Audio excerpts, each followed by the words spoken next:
আপনারা এখন দেখছেন সনাতন মিডিয়া প্লাস। চ্যানেলটিতে নতুন হলে এখনই সাবস্ক্রাইব। থাক, চুপ থাকো, 1 ঘন্টা একটু কাটাবাদ। কথা কম বলবেন, বাইরের কথাগুলো বেশি হয়, কথাটা কম বলবেন। বাবা আসছে, ব্যস্ত করে মালাটা পরিয়ে দাও বাবা, এত কষ্ট করে গাথা মালা।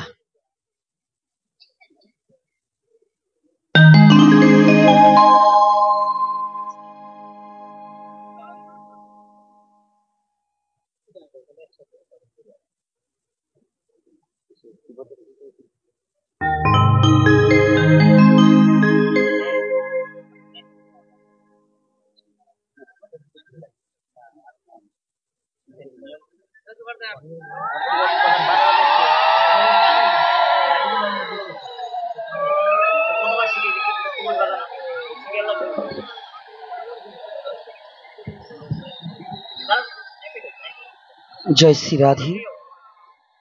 আগে সবার সাথে একটু পরিচয় করে নিই। সকলে ভালো আছেন তো? রাধে রাধে, ভালো তো?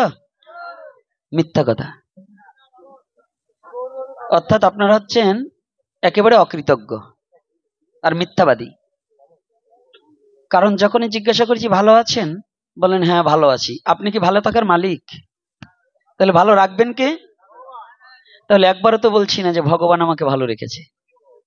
তাহলে যে আমাকে ভালো রেখেছে তার কথা স্মরণ করছি না, তাহলে আমি অকৃতজ্ঞ। আর একটা ব্যক্তিও সংসারে যারা জন্মগ্রহণ করেছেন এদের দুঃখ লেগেই আছে। সাধুগুরু মহাপুরুষ যেই হোক, না হলে শাস্ত্র মিথ্যা হয়ে যাবে। কি বললেন? কৃষ্ণ ভুলি যেই জীব অনাদি বহির্মুখ, অত এব মায়া তারে দেয় সংসার দুঃখ। পরিষ্কার কথা, এই সংসারটাই দুঃখের। এই দুঃখকে দূর করবার নিমিত্তেই দুঃখী সেজে ভগবান গৌরহরি অবনীতে নেমে এসেছে। বাবা এই ডিলেটা একটু কমিয়ে দাও, বেশি হচ্ছে। হ্যাঁ, একটু ডিলেটা কমিয়ে দাও, কারণ এই বেশি। জয় নিতে থাক। হ্যাঁ ভালো হয়েছে, ভালো। জয় নিতাই গৌরহরি বল। তাহলে শ্রীমান গৌরহরি কলিহত জীবের করকমলে শচীগর্ভ সিন্ধু নীরে, শচীগর্ভ সিন্ধু নীরে, এ কথাটাকে কেউ মেনে নিয়েছে, কেউ নিতে পারেনি। মহাপ্রভু কিন্তু কোনো জনিভেদ করে আসেনি, অজনী সম্ভাবা। তাহলে গর্ভে আসলো কি করে? শ্লোক কি মিথ্যা বলেছে? না, একটু বুঝার ব্যতিক্রম আছে। আশ্রয় ছাড়া পৃথিবীতে কেউ আমরা আসতে পারিনি। ভগবানের যদি পৃথিবীতে প্রকাশ পেতে হয় তাহলে একটা আশ্রয়ের প্রয়োজন হয়। এজন্য আমাদের সনাতনী শাস্ত্রে বললেন, আশ্রয় লইয়া ভজে তাহে কৃষ্ণ নাহি তাজে, আর সব মরে অকারণ। তাহলে আশ্রয়ের বহুবিধ প্রকার আছে। নামাশ্রয়, প্রেমাশ্রয়, রসাশ্রয়, ভাবাশ্রয়, চরণাশ্রয়, গুরু আশ্রয়। এভাবে আশ্রয়ের অনেক প্রকার ভেদ আছে। এক একটা স্তরকে অতিক্রম করে পরে প্রেম আশ্রয় হতে হয়। আর আগেই যারা প্রেম আশ্রয় হতে চায় তাদের ভাগ্যে কিছুই ঘটে না, কারণ কাম কামনা না গেলে তো প্রেমের দেশে যাওয়া যায় না। যারা কামনা থাকিতে প্রেম সম্পদকে লুটে খেতে চায় তাদের হয় না। যখন কামনা পরিবর্জন হয়ে যায় তখন হয়তো যদি গুরু কৃপা ললাটে ঘটে, তবে প্রেম রাজ্যে পৌঁছালে প্রেম সম্পদে পেয়ে ধন্য হইতে ধন্যাতীত হয়ে ভগবত প্রেম উপলব্ধি করার যোগ্যতা তিনি অর্জন করতে পারে। আজকে যারা ছুটে এসেছেন আমার কলির পাবন অবতারী শ্রীমান গৌরহরি, দুটো জিনিস, 3 বাঞ্ছা, 3টা বাঞ্ছার মধ্যে নিয়ে এসেছে মাত্র 2টি বস্তু। নাম সত্য যুগেও ছিল, তিতায়ও ছিল, দাপরে ছিল, কলিতেও আছে। তাহলে নাম কিন্তু পুরাতন কিছু নয়। তবে জীবের নাম ছিল কিন্তু প্রেম ছিল না। এই প্রেমটাকে দিবার নিমিত্তে আমার ফেরিওয়ালা হয়ে, ফেরিওয়ালা যেমন আপনাদের কাছে এসে হ্যাঁ কিছু নিয়ে নিয়ে ডেকে ডেকে বলে না, বলে কি না আমা? ফেরিওয়ালারা আপনাদের গ্রামে এসে বলে না? তাহলে এই ফেরিওয়ালা যখন আসে, একমাত্র প্রেম আর ভক্তির ফেরিওয়ালা হচ্ছেন আমার শ্রীকৃষ্ণ চৈতন্য মহাপ্রভু।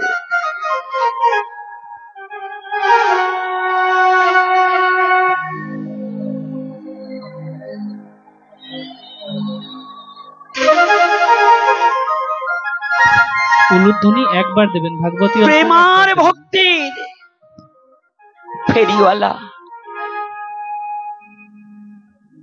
কিন্তু সবাই জগতে নাম করে, নামের উপরে জোর দিয়েছে, কিন্তু আমাদের সমাজ থেকে, আমাদের ধর্ম থেকে, আমাদের হৃদয় থেকে নাম হচ্ছে, নামের সংখ্যা বেড়ে যাচ্ছে, কিন্তু ওই যে দুটো জিনিস আমার মহাপ্রভু জগতে দিলেন, এই দুটো জিনিসই আস্তে আস্তে কমে যাচ্ছে, ভক্তি আর প্রেম। বলুন, আপনাদের জীবনে যারা নামযজ্ঞ দেখেছেন, এত নামযজ্ঞ ছিল বাবা? এখন নাম বাড়ছে, এত সাধু ছিল না? ছিল। সাধুরাও নাম করছে, হেলায় অবহেলায় এত নাম করছে, কিন্তু যে দেশে এত সাধু, এত নাম, এত নামযজ্ঞ হচ্ছে, এদেশের হিংসা নিন্দা যাচ্ছে না কেন? পরচর্চা, পরনিন্দা, হিংসা। ছেলের পিতামাতার প্রতি কোনো প্রেম নেই, পিতার পুত্রের প্রতি কোনো প্রেম নেই, মার সন্তানের প্রতি কোনো ভালোবাসা প্রেম নেই। এটার কারণ কি? পুত্র গুরুদেব দেখলে প্রণাম করছে, চরণ ধুয়ে জল খাচ্ছে, কিন্তু না, তার মা বাবা স্থূলের গুরু তার ঘরে আছে, কিন্তু সারা জীবনে এমন পুত্র আছে তার মা বাবাকে একটা প্রণাম করে না। আছে কিনা? কি যুবক বাবার আছে না এরকম? আচ্ছা, তাহলে গুরু তো চারটা দেশে চারজন গুরু, তাহলে দীক্ষা যিনি দিলেন তার পা ধুয়ে জল খেলাম, কিন্তু আমার স্থূলের গুরু মূলে ভুল স্থূলে বিচারে তারে না চিনিতে পারে বৈধি অঙ্গজনা। তাহলে বৈধি অঙ্গজনা চিনবে কি করে? বৈধি অঙ্গ কাকে বলছি?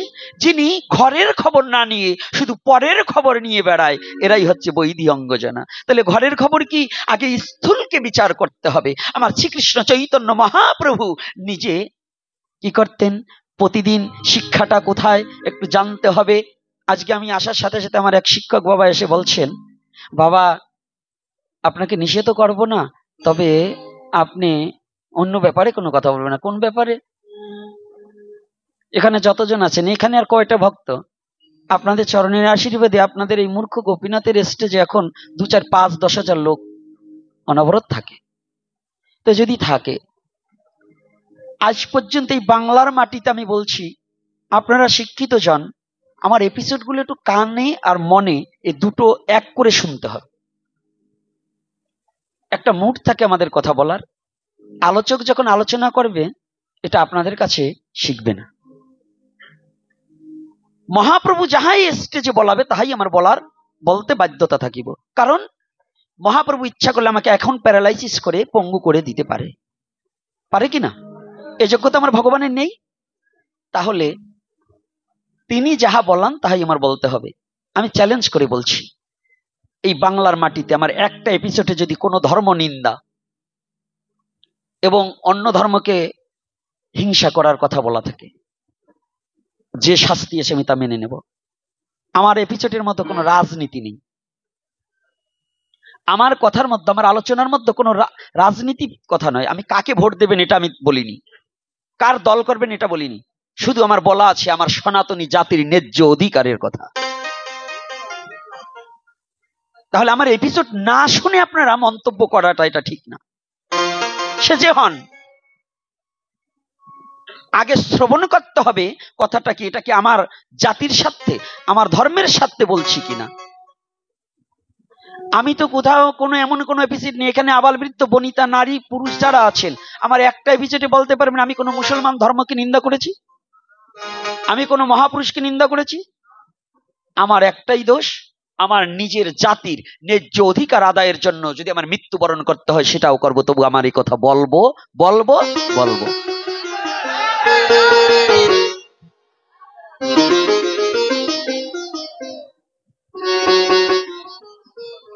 সনাতন ধর্ম আপনাকে কি দিয়েছে? উপন্যাস পড়েছেন, নাটক নোবেল পড়েছেন, কিন্তু চৈতন্য লীলাটাকে কোনোদিন হৃদয়ঙ্গম করেননি। আপনার ছেলেকে 50,000 টাকা দিয়ে একটা মোবাইল কিনে দিতে পেরেছেন, একখানা শ্রীমদ ভগবত গীতা কিনে দেওয়ার মতো মা বাবা খুব কম আছে। ভাগবতে ঢলুয়া প্রেমের মরা পড়াইনে কান্না করলে পরে ওই হারমোনি বাজাই দেখেন, শ্রাদ্ধ বাড়ির গান গাইলে পরে কান্না করার লোকের অভাব নাই, কিন্তু ধর্মটা কি এটা বোঝার মতো লোকের খুব অভাব। ধর্ম মানেনি না, আর আমরা জানিও না। শাস্ত্রে কি বলেছে? যে অনাচারী, মাছ মাংস পেঁয়াজ রসুন ভক্ষণকারী, তার মুখের হরিকথা শ্রবণ করার চেয়ে কুকুরের খেউয়ান ডাক শোনা অনেক ভালো, তবু তার মুখের হরিকথা শ্রবণ করা যাবে না। মানে সর্পের উচ্ছিষ্ট যেমন পানের অযোগ্য, আমি যদি না দেখাতে পারি আমি নিয়ে এসেছি। সর্পের উচ্ছিষ্ট যেমন পানের অযোগ্য, তদ্রূপ অভক্তের মুখে হরিকথা শ্রবণের অযোগ্য। এগুলো কি আমরা মানি? সদাচারী আছি কয়জন? তাহলে যখন আস্তে কথা কম, তাহলে আমরা যদি এগুলো প্রতিপালন না করতে পারি তাহলে বড় লেকচার দিয়ে তো লাভ নেই।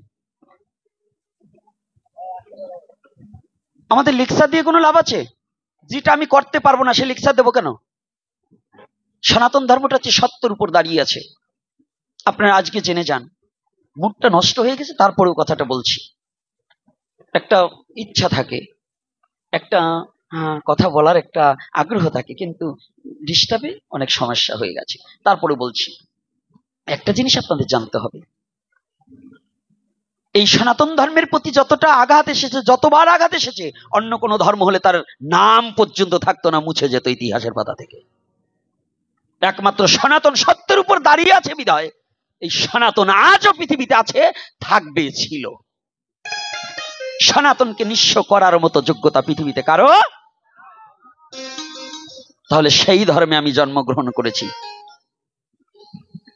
ঠাকুর রামকৃষ্ণ পরমহংসদেব বললেন, যিনি সত্যকে ধরে আছে তিনি ভগবানের কোলে শুয়ে আছে।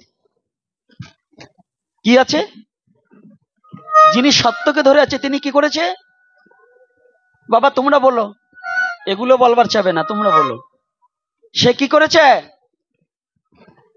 এইটা কি আস্তে আস্তে একাদশী থেকে কি ক্ষুধা বেশি লাগছে নাকি? সাউন্ড হয় না কেন? ঝগড়ার চোটে একটু আগে দিয়ে ঝগড়া করছে, এই মা মাথায় কাপড় দাও, কি হয়েছে? মাথা গরম হয়ে গেছে নাকি? আজকে কিন্তু 1-1.5 ঘন্টা যাই প্রভু বলায়, আজকে কিন্তু মনের ভিতর রাগ আছে, সাবধান থেকে। তাহলে আজকে দেখুন কথাটা একটু ভালো করে জানুন। এই সনাতন ধর্ম সনাতনই সত্য, আর সত্যই সনাতন। সনাতনই সত্য আর সত্যই, এই কথাটা না বুঝার কারণে আপনারাই খালি গল্প, আর কৃষ্ণ কংসরে মারছে আর পুতুনারে মারছে এই বলে বলে এই মায়াবাদী কিছু লোকরা সমাজটাকে এবং ধর্মটাকে রসাতলে দিয়েছে। এই মায়াবাদীরা, কারণ ওরা শুধু এই গল্প আকারে নিজে চোখে জল নাই, খালি নাক টাইনে টাইনে আর রুমালটাকে নাকের ওই অপত্য দিয়ে ভিজিয়ে সমাজকে দেখিয়েছে আমি বড় ভাবু, কিন্তু অথচ সমাজের কোনো উপকার করতে পারেনি, জাতির কোনো উপকার করতে পারেনি, শুধু খেয়েছে আর শিষ্যবাড়ির টাকা নিয়ে দৌড়িয়েছে। কিন্তু এই জাতিকে কিছু দিতে হলে, এই যুব সমাজকে কিছু দিতে হলে সনাতনের সঠিক সত্যতা ওদের কর্ণকুহুরে পৌঁছিয়ে দিতে হবে, তবেই যদি ওদের ঘুমটা ভেঙে আদি সনাতনকে জানতে পারে। আর এই আদি সনাতন না জানার অভাবে সনাতন ধর্মের ছেলে মেয়েরা ধর্মান্তরিত হচ্ছে। আদি সনাতনকে না জানার পরিপাকে সনাতনী ছেলে মেয়েরা কি হচ্ছে? এই গোপালগঞ্জে হয়নি? হ্যাঁ হয়েছে কিনা? কি করেছে ঘরে বসে? এই যে এত সাধু গোপালগঞ্জ, এত মহাপুরুষ, এগুলো কি করেছে? এত পাঠক কয় একটাও তো স্টেজে বলে না যে এইগুলো করা যাবে না। মানে আমি নিজেই করি অকর্ম, তাহলে আমি আরেকজনকে উপদেশ কি করে দেব? রাগ করছেন নাকি আমার কথায়? আমার কথায় কষ্ট পাচ্ছেন বাবারা? না সত্য কথা বলছি, বলুন। তাহলে সত্য কি সনাতন না? সত্য কি? তাহলে সনাতনে আমি জন্মগ্রহণ করেছি, আমাকে মিথ্যা বলার জন্য না সত্য বলার জন্য? তাহলে সেই ধর্মটাই, এই আদি অন্ত সত্য কথা বলার ধর্মটাই সনাতন ধর্ম। তাহলে এখানে দেখুন আপনাকে কি শিক্ষা দিয়েছে। রামলীলায় যদি সত্য যুগেও বলতে যাই, সত্য যুগেও ভগবান তার ভক্তরা তার পিতামাতার সেবা করছে কিনা, করেছে কিনা, সম্মান করেছে কিনা? সত্য যুগে প্রহ্লাদের পিতা হিরণ্যকশ্যপ অসুর ছিল। প্রহ্লাদকে এত যন্ত্রণা দেওয়ার পরেও পিতার জন্য নৃসিংহদেবের কাছে প্রার্থনা করলেন, হে ভগবান নৃসিংহদেব, তুমি একটিবার আমাকে করুণা করো। আমি তোমার কাছে কোনোদিন কিছু চাইনি, আর চাবো না। দেখুন পুত্র হয়ে কতটা কর্তব্য পরায়ণতা ছিল, সত্যযুগ থেকে ধরে ধরে আসছে। আজকে তো শুধু বলেন আর শোনেন সনাতনী শাস্ত্র কি শিক্ষা দিয়েছে। যদি সনাতনী ধর্মের এই চারিযুগের কোন শাস্ত্রটা কোন সনাতনী ছেলে মেয়ে প্রতিপালন করে, সেই সনাতনী ছেলে মেয়ে কোনোদিন বিপদগামী হতে পারে না।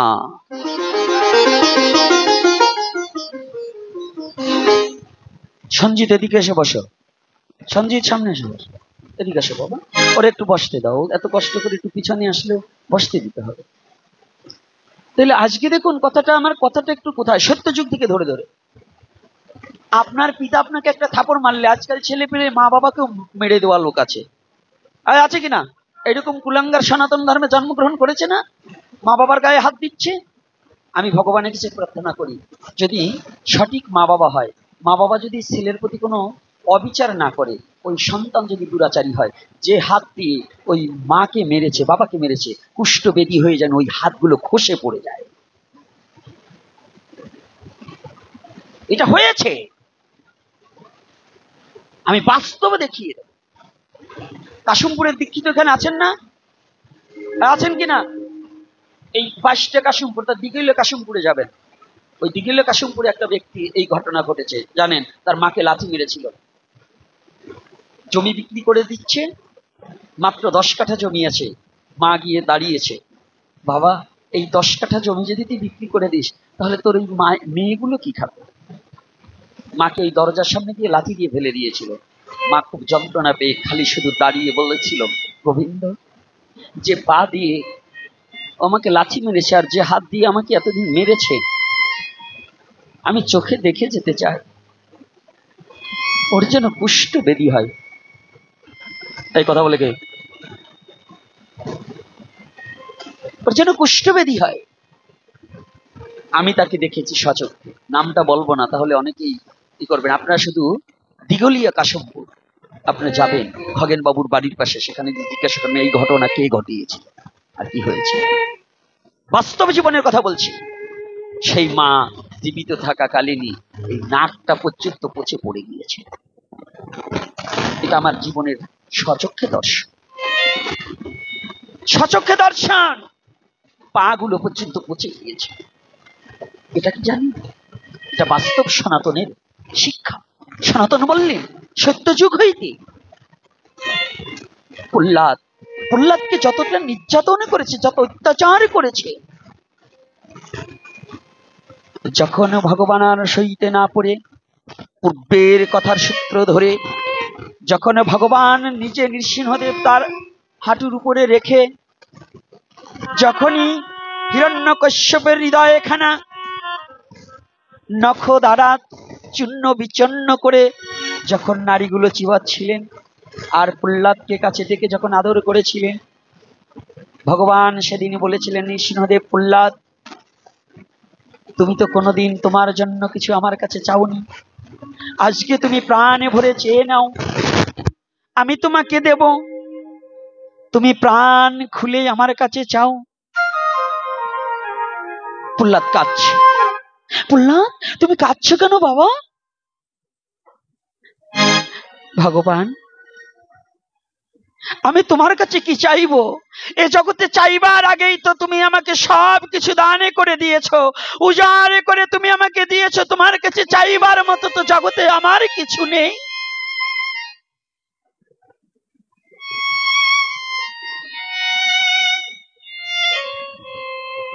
না প্রহ্লাদ, আজকে আমার তোমাকে দেওয়ার জন্য কিছু ইচ্ছা। আমরা তো সারা জীবন ভগবানের কাছে চাই, আর প্রহ্লাদ কিছু চাইনি। আজকে ভগবান দানের দুয়ার খুলে দিয়েছে, তুমি কিছু চাও। কেমন পুত্র, এত নির্যাতন তপ্ত তৈলের মধ্যে ফেলে দিলেন, মত্ত হাতির পায়ের নিচে ফেলে দিলেন, পাষাণে বেঁধে সাগরে ফেলে দিলেন,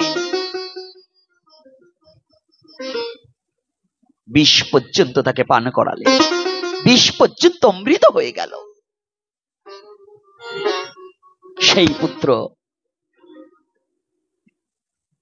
করজোড়ে ভগবানের কাছে বলছে, প্রভু তুমি যখন ইচ্ছা করেছো আমাকে কিছু দেবে, তাহলে আমাকে নয়, যে ব্যক্তির দেহখানা চূর্ণ বিচন্ন করে হৃদয়ে খানা চিরে যে নারীখানা তোমার বদনে দিয়েছি বৎস,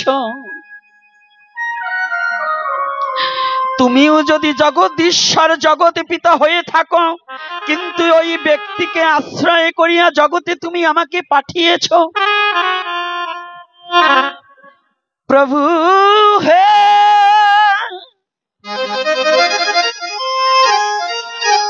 প্রভু একটিবার তোমার কাছে আমার প্রার্থনা কি জানো? আমি জীবনে তোমার কাছে কোনোদিন কিছু চাইনি, আর চাবো না। ওই যে ব্যক্তিটা তোমার কোলের উপর শুয়ে আছে, ও তো আমার বাবা।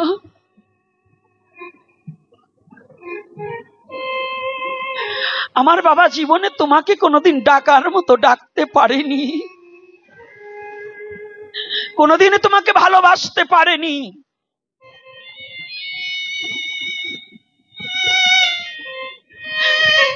কিন্তু আমি তো তোমাকে ডেকেছি, আমি তোমাকে কোনোদিন ভালোবাসতে নাও পারলে তুমি যে আমাকে ভালোবাসো আমি জেনেছি। তবে একটা কথা কি জানো প্রভু, যে ব্যক্তিটা তোমার কোলে শুয়ে আছে না, নিথর দেহটা পড়ে আছে, তুমি কথা দাও ওই ব্যক্তির প্রাণ পাখি যখন এই খাঁচা ছেড়ে চলে গিয়েছে, আমি পুত্র হয়ে তোমার কাছে প্রার্থনা করি, তুমি আমাকে কথা দাও, তুমি আমার বাবাকে তোমার চরণ ছাড়া ওরে করো না রে, তোমার চরণ জয় নিতাই গৌর হইব করো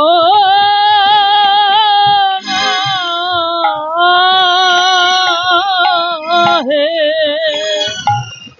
প্রভু, তোমার চরণ ছাড়া আমার বাবাকে করো না রে, তোমার চরণ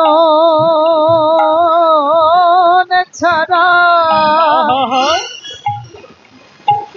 বাবাকে করো না রে, ওরে তোমার চরণে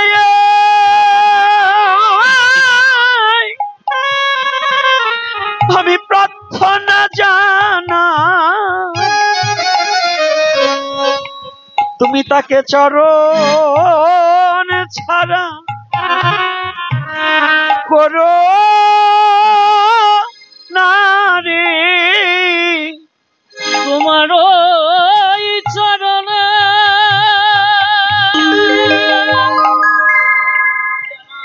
কি প্রার্থনা জানাই গোবিন্দ তোমার চরণ ছাড়া ওরো নারী ওরো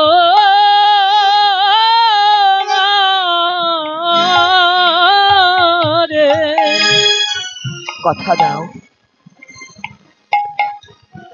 পিতা পুত্রের কত প্রেম কত ভালোবাসা এত যন্ত্রণার পরেও গুপ্তভাবে পিতার প্রতি কত শ্রদ্ধা তাহলে বলুন তো এই প্রহ্লাদ চরিত্র যদি কোনো পুত্র পরিধান করতে পারে যদি এইটাকে অধ্যয়ন করতে পারে যদি এটাকে হৃদয়ে ধারণ করতে পারে সেই সনাতনী ছেলে কি পিতামাতার প্রতি শ্রদ্ধাবান হবে কিনা এই হবে কিনা এটা কোন যুগে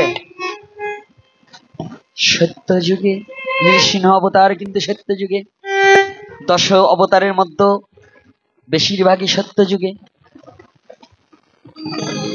এইবার আসুন ত্রেতা যুগে সাক্ষাৎ ভগবান এক রাম চতুরংশে জন্মগ্রহণ করে ভগবান রামচন্দ্র পিতৃবাক্য পালনে বনবাসে গিয়েছে না গিয়েছে কিনা আমাদের ছেলেমেয়েরা কি মা বাবার জন্য একটু কি কষ্ট স্বীকার করতে পারে এখন পারে কি করে প্রেম নেই ভালোবাসা নেই ভক্তি নেই যদি তাই থাকতো তাহলে নিজের স্বধর্ম মা বাবাকে পরিত্যাগ করে ধর্মান্তরিত হওয়ার কথা ছিল না ভগবান হয়ে পিতার বাক্য প্রতিপালন করবার নিমিত্তে বনবাসে 1টা বছর নয় কত বছর 14টা বছর কাটালেন বলুন আমাদের সমাজে কোন ছেলে আছে কোন ছেলে আছে মা বাবার জন্য নিজের সুখকে বিসর্জন দেবে কয়জন ছেলে আছে গো লাখে না মিলিল 1 লক্ষ পুত্রদের মধ্যে মিলছে তাহলে কি কথাটা কষ্ট হচ্ছে নাকি আলোচনা এখানে করবো না ছেড়ে দেবো হ্যাঁ এখানে আলোচনা শোনা যায় তো আবার যেন পথ দিয়ে যাবার সময় বলেন না গুরুদেব গোসাই গোপীনাথ আসলো ভাগবতী কথা তো বললো এগুলো কি আমার বাবার কথা বলছি হ্যাঁ ভাগবত কি আর না গৃহে রব জলে ডুবি আমার দুরাচার ঘরে নাহি রব এইগুলো বুঝি ভাগবত না ভাগবত কাহাকে বলছে যাহা শ্রবণ করিলে নিজের ভিতরের বদ বুদ্ধি দ্রবীভূত হয়ে শুদ্ধ প্রেম ভক্তির উদয় হয় তাহাকে ভাগবত বলা হয় ভাগবতের ওই 18,016 কি ভাগবত না আদ্যাবধি সেই লীলা করে গোরা রায় কোন কোন ভাগ্যবান তাহা দেখিবারে পায় এখনো ভগবানের লীলা পূর্বে চলছিল এখনো চলছে এবং ভবিষ্যতেও চলবে তাহলে এই শ্লোকগুলো কোন জায়গায় লেখা রয়েছে এই শ্লোকগুলো আর কারো মধ্যে নেই একমাত্র সাধুগুরু বৈষ্ণব ধ্যান নেত্রে তাহা দর্শন করে সেই লীলা বিশ্ব জগতে প্রচার করে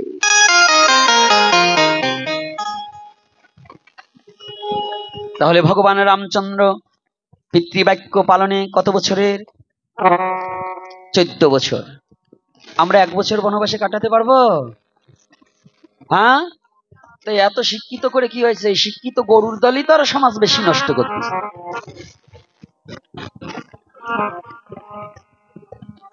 শিক্ষিত যারা সুশিক্ষিত যারা তাদের দণ্ডবোধ করি প্রণাম করি কিন্তু ওই যে শিক্ষিত গরু যে কয়টা ওই কয়টার একটু সাইজ করতে হয় মাঝে অতিরিক্ত শিক্ষিত হয়ে ধর্ম কি সনাতন ধর্ম কি আরে এগুলো কিছু নেই সব কুসংস্কার এসব মানতে হয় না আসছে বিশ্ব জগতে জন্মগ্রহণ করছি খাবো দাবো আনন্দ করব আর ড্যান্স দেবো কইছে আমরা তা কি হয়েছে কারণ এই যে কিছু শিক্ষিত কর্তব্যের দল এবারও দুর্গা পূজায় এত দুর্যোগ গেছে এগুলো ড্যান্স বন্ধ হয় নাই সেমড়ি নিয়ে নাচানো শুরু করছে তো যে গ্রামে যে বাড়িতে একটা শিক্ষিত ছেলে ছিল ওর ব্রেনে কি ঢোকেনি যে এখন সনাতনীদের যে কি অবস্থা এই অবস্থার মধ্যে আমি যে আনন্দ করছি নৃত্য হ্যাঁ এত বড় শিক্ষিত হয়েছে ড্যান্স স্যার আনো বক্স আইনে ড্যান্স করো বাজে গান নাচাতে পারো অথচ মন্দিরের বেড়া থাকে না দরজা থাকে না মুরগি ঢোকে মন্দিরে এটা চোখে পড়ে না অশিক্ষিতর দল কি কষ্ট পাচ্ছেন এরকম হয় কিনা বলুন এরকম হচ্ছে কিনা তাহলে এগুলো কি শিক্ষিত আমি বলবো ওরা শিক্ষিত কিন্তু সুশিক্ষিত নয়। শিক্ষিত আর সুশিক্ষিত আলাদা। সুশিক্ষিত যেজন, তার দ্বারা সমাজের, জাতির, ধর্মের, বংশের, নিজের পরিবারের সমস্ত উন্নত হবে, কোনো অবনতি হবে। আর যাদের দ্বারা ডক্টরেট করুক, আমার কি আসে যায়, কিন্তু তার কোনো বেঈমানি করা লোক আছে না, নিজের ধর্মটাকে জানে না, বোঝে না, নিজের ধর্মটাকে আরো যাতে কলুষিত হয় এই ব্যবস্থা করে, এটাকে কি শিক্ষিত বলেন না শিক্ষিত গাধা বলেন, কোনটা? মানে শিক্ষা অর্জন করে গাধা হয়ে রয়েছে, এই জন্য শিক্ষিত গাধা, গাধাটা পরে। আর গাধা শিক্ষিত হইলে পরে আগে অশিক্ষিত ছিল, এইবার কিছু জানছে। রাধে রাধে। খালি বাবাদের দোষ না, মায়েদেরও কিন্তু আছে, আছে কি না মা? তাহলে এখানে আমাদের সনাতন ধর্মে কি শিক্ষা দিয়েছেন? সনাতন ধর্মে কত এত বড় স্বচ্ছ শিক্ষা পৃথিবীর কেউ দিতে পারবে না, পৃথিবীর কেউ দিতে পারবে না। আপনার সন্তানকে যদি সনাতনীর আদর্শতে একবার আদর্শিত করতে পারেন, আমি কথা দিয়ে যাচ্ছি এই ভাগবতী আসরে, জীবনে আপনার সন্তান আপনার বাক্যের বাইরে চলবে না।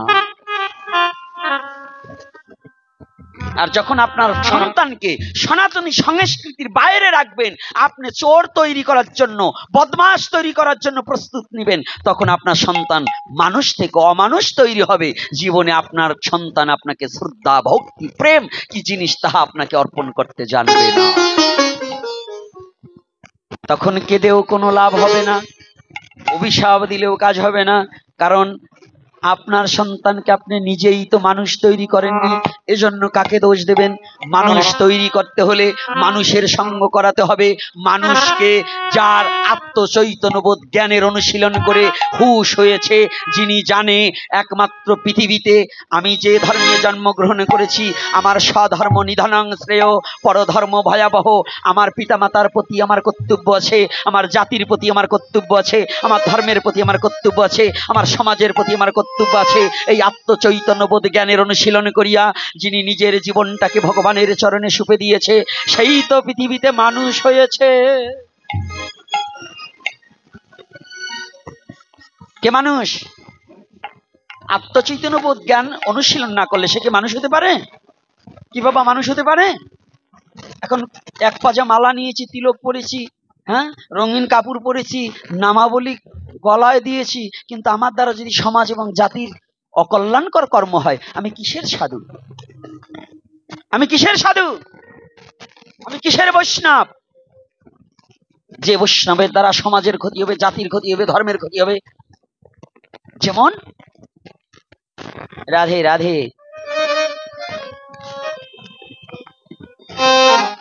জীব হত্যা করা যেমন মহাপাপ। আপনাদের ধানের যখন পোকা লাগে আপনারা বিষ দেন না? বিষ দিচ্ছেন কেন? কারণ কি? তাহলে ওটা হত্যা করা মহাপাপ নয়? ওটার মধ্যে প্রাণ আছে না? উদ্দেশ্য কি? ফসলকে বাঁচাতে হলে অগাছাকে মারতে হয়। তদ্রূপ এই সমাজে যারা অগাছা আছে, যাদের জন্য ধর্মের ক্ষতি হবে, জাতির ক্ষতি হবে, সনাতনের ক্ষতি হবে, এগুলোকে কেটে ফেলতে হবে, এগুলোকে কোনো বাড়তে দেওয়া যাবে। মনে থাকবে তো? মনে থাকবে তো? ওই শয়তানের কথা মতো কোনো সমাজ পরিচালনা হতে পারে? এই শয়তানগুলোকে সমাজ থেকে পরিষ্কার করে সনাতনকে সত্যতা প্রচার করে সঠিক সনাতনকে বোঝার মতো যোগ্যতা প্রতিটা ঘরে ঘরে যেন ভগবান গৌর হরি কৃপা করে করে দেয়।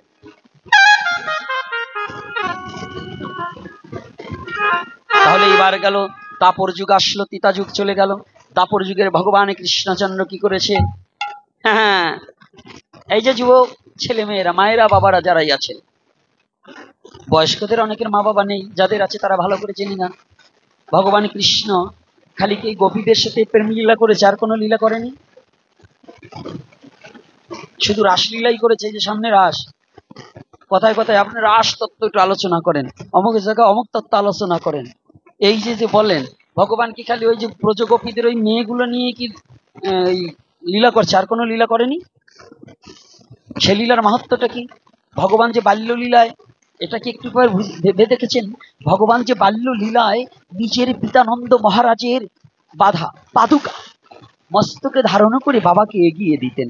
এই লীলাটা যদি সমাজে প্রচলন হতেন, আজকে আমাদের বৃদ্ধ মা বাবাদের এত কষ্ট হতো? হতো? তাহলে ভাগবত প্রেমটাকে যদি হৃদয়ে ঢুকাতে না পারো, তাহলে শুধু এক সপ্তাহ না, অনন্তকাল ভাগবত দিলেও এই প্রেমে যতদিন পর্যন্ত যুবক যুবতী সিক্ত না হবে, ততদিন ভাগবত ধর্ম প্রচার হবে না। আমাদের এই ভাগবত ধর্ম প্রচার করতে হলে কি করতে হবে? প্রতিটা জীবের কাছে গিয়ে আমার গৌর হরির আদর্শটাকে গ্রহণ করে নিতে হবে। আমার শ্রীমান মহাপ্রভু কি আদর্শ নিয়ে আসলেন? গৌরকে এখন তো চিনে না, গৌরকে জানে না, গৌরকে চিনার মতো লোক খুব কম। আমি চিনতে পারিনি, আপনাদের মধ্যে হয়তো কোনো কোনো ভক্ত রসিকজন আমার গৌর হরিকে চিনতে পেরেছেন, কিন্তু আমি আমার গৌরকে আজ অবধি জানতে পারলাম না, ভালোবাসতে পারিনি।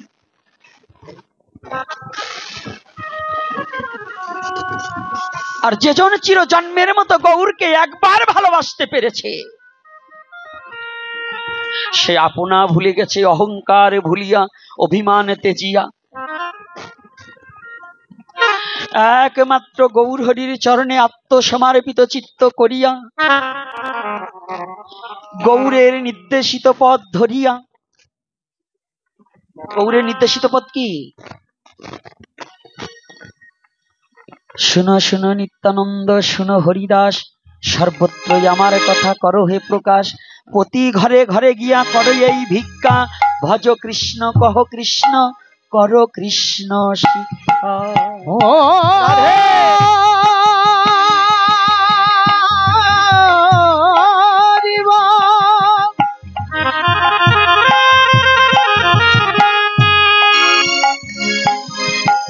হরিবল হরিবল।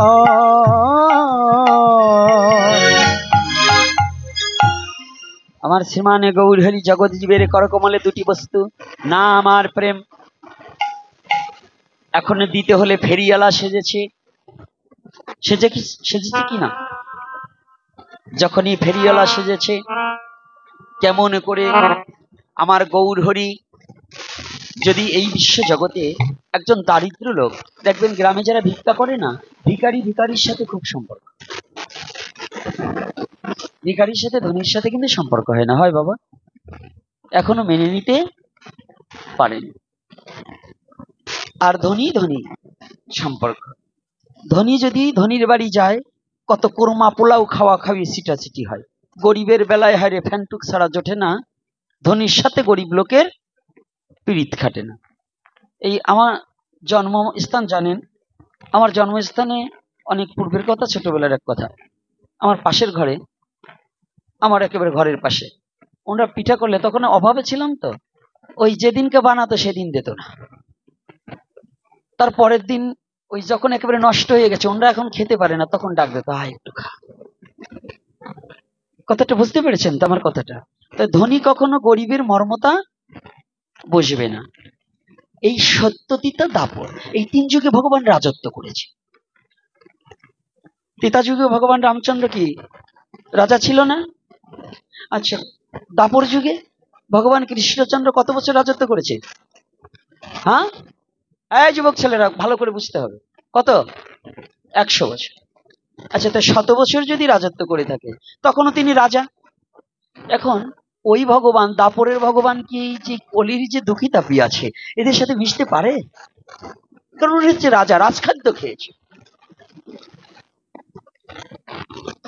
জানেন তো? ওই দাপরেরই রাধা গোবিন্দ দুহু অঙ্গ এক অঙ্গ হই চৈতন্য চরিতামৃত কার মীমাংসা দিলেন। রাধা কৃষ্ণ এক আত্মা, দুই দেহ ধরি অনন্য বিলাস রস আস্বাদন করি, এবে দুই দেহ হয়ে এক ঠাই ভাব আস্বাদিত হলেন আমার চৈতন্য গোসাই। দুহু অঙ্গ এক অঙ্গ হইয়ে আমার ব্রজের শ্রীনন্দের নন্দন ভগবান পরম পুরুষ শ্রীকৃষ্ণ নিজেই নিজের সমস্ত রাজত্ব, অভিমান, রাজার অহংকার সমস্ত পরিত্যাগ করে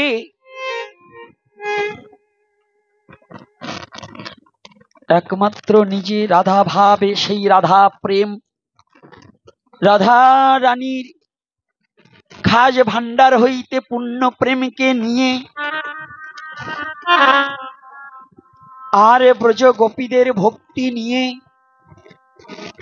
ভগবানের কিন্তু সব আছে, ভগবানের কোনো ভক্তি নেই।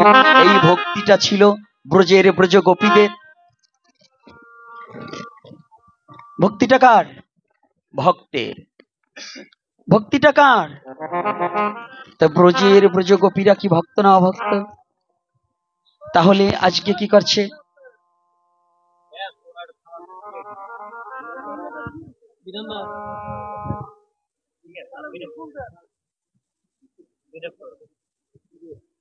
ওমা, আমি চরণ ধরে কথা বলছি, এখনো কথা বলবা না। এই ভালো সময় যদি এখন কোপ দাও না, তো এবার একটু কথাটা শোনো, ভালো করে একটু শোনো। যখনই কৃষ্ণ রাজা, তো রাজা তো একজন দুঃখীর মর্ম বুঝবে না, তাই ভগবান কৃষ্ণ নিজে রাজ অভিমানকে পরিত্যাগ করে এইবার কি করেছে? কলির যুগে নিজে ভিখারি সেজেছে। অন্যান্য লীলার চেয়ে এই কলিযুগে লীলাটা সম্পূর্ণ আলাদা, সম্পূর্ণ আলাদা। এজন্য শাস্ত্রকার শাস্ত্রে বর্ণনা করেছে কি? সে অবতার সার গুড়ায় অবতার, তারে না ভজিলি কোন সুখে, তাহারে না ভজিলি কোন সুখে। ও সেই ইক্ষু ভাবিয়া কাঠেরে চুষিয়া, ইক্ষু ভাবিয়া কাঠেরে চুষিয়া, মজিলি সংসার দুঃখে রে। ও সে মজিলি সংসার দুঃখে, দুঃখে রে মজিলি সংসার দুঃখে। বলি অবতার সার গুড়ায় অবতার, অবতার সার গোড়ায় অবতার। ও সে অবতার সার গুড়ায় অবতার, অবতার সার গোড়ায় অবতার। তারে না ভজিলি কোন সুখে, তারে না ভজিলি কোন সুখে, তারে না ভজিলি কোন সুখে, তারে না ভজিলি কোন সুখে। ইক্ষু ভাবিয়া কাঠের চুষিয়া, ইক্ষু ভাবিয়া কাঠের চুষিয়া, ইক্ষু ভাবিয়া কাঠের চুষিয়া, মজিলি সংসার দুঃখে রে। তুই মজিলি সংসার সংসার দুঃখে রে মজিলি সংসার দুঃখে। বলি তাহার জন্ম দুঃখে যাবে, তাহার জন্ম দুঃখে যাবে। যেজন গৌর বলে না ডাকিবে, তাহার জন্ম দুঃখে যাবে। হানিদাই গৌর হরি বলে না ডাকিবে, তাহার জন্ম দুঃখে যাবে। আমার গৌর বলে যেজন নাকা দিবে, তাহার জন্ম দুঃখে যাবে। গৌর বলে নাকা দিবে, তাহার জন্ম দুঃখে যাবে। মজিলি সংসার দুঃখে, মজিলি সংসার দুঃখে রে মজিলি সংসার দুঃখে, মজিলি সংসার দুঃখে। তাহলে এখানে সার মানে কি? শ্রেষ্ঠ। সার মানে যতই অবতার আছে তার মধ্যে শ্রেষ্ঠ অবতার কোন অবতার? গুরাজ অবতার, গোড়াকে শ্রীকৃষ্ণ চৈতন্য মহাপ্রভু। আর এই শ্রীকৃষ্ণ চৈতন্য মহাপ্রভু নাম আর প্রেম দিতে এসে নিজেই জগৎ জীবের কাছে কাঙাল সেজে গেলেন।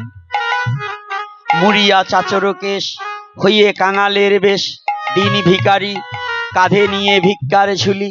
জগৎ জীবকে ডেকে ডেকে বলিতে লাগিলেন, হে জগৎ জীব, তোদের হাতে ধরি পায়ে পড়ি, তোরা একবার বদনে বল হরি হরি।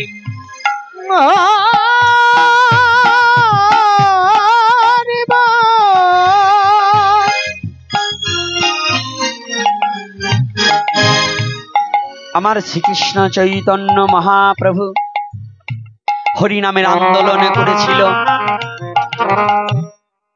এই সাধুদের বলে রাজনীতি নাই, সাধুদের বলে আন্দোলন নাই, কোন মূর্খ বলছে? এই মূর্খের দল।